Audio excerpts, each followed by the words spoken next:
हरियाणा में चुनाव आयोग ने पहले से जारी चुनाव तारीखों में बदलाव कर दिया है। जो तारीखें एक दिन पहले तक न बदलने की बात साफ कर दी गई थी। इस बीच शनिवार की शाम को आयोग ने अपने फैसले से उलट चुनाव की तारीखों में बदलाव किया है।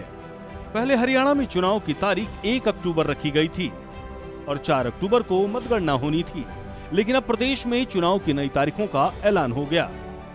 इन तारीखों के लिए हरियाणा बीजेपी, जेजेपी और बिश्नोई समाज की ओर से आयोग के सामने सिफारिश की गई थी कि चुनाव आयोग घोषित चुनाव की तारीखों को बदले, क्योंकि ज्यादा छुट्टी होने की वजह से चुनाव में मतदान प्रभावित हो सकता है।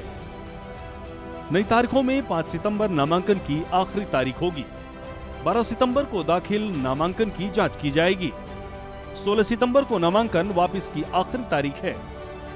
नई अधिसूचना के अनुसार 5 अक्टूबर मतदान का दिन होगा। 8 अक्टूबर को मतगणना के बाद नतीजे आएंगे।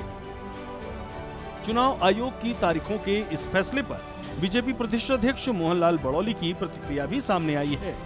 एक राजनीतिक दल के नाते लोकतंत्र को मजबूत करने की सोच लेके लोकतंत्र में ज़्यादा से ज़्यादा लोग भागीदार रहें, इस सोच को लेके जो हमने अपने विचार को निर्वाचन आयोग को एक पत्र के माध्यम से जो अवगत करवाया और निर्वाचन आयोग ने निष्पक्ष ढंग से उस पर फैसला लेते हुए जो 1 अक्टूबर की बजाय 5 अक्टूबर को मतदान, 8 अक्टूबर को मतगणना, ये जो निर्णय किया है इसका मैं स्वागत करता हूं, अभिनंदन करता हूं।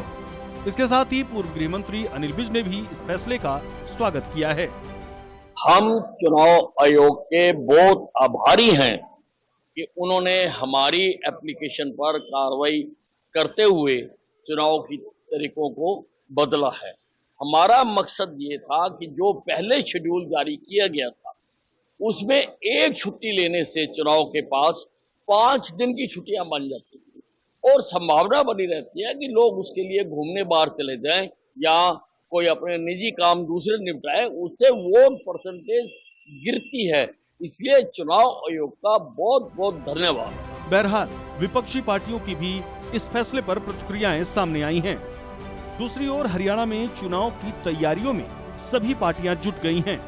प्रदेश में अभी तक बीजेपी और कांग्रेस अकेले चुनाव लड़ रही है, तो इनेलो और बीएसपी का गठबंधन है। इसके साथ ही जेजेपी और एएसपी का भी विधानसभा चुनाव में गठबंधन सामने आया है।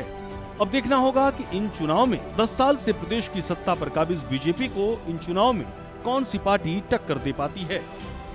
सूर्य समाचार के लिए चंडीगढ़ से रवि चंदेल, दिल्ली से विनय सिंह की रिपोर्ट।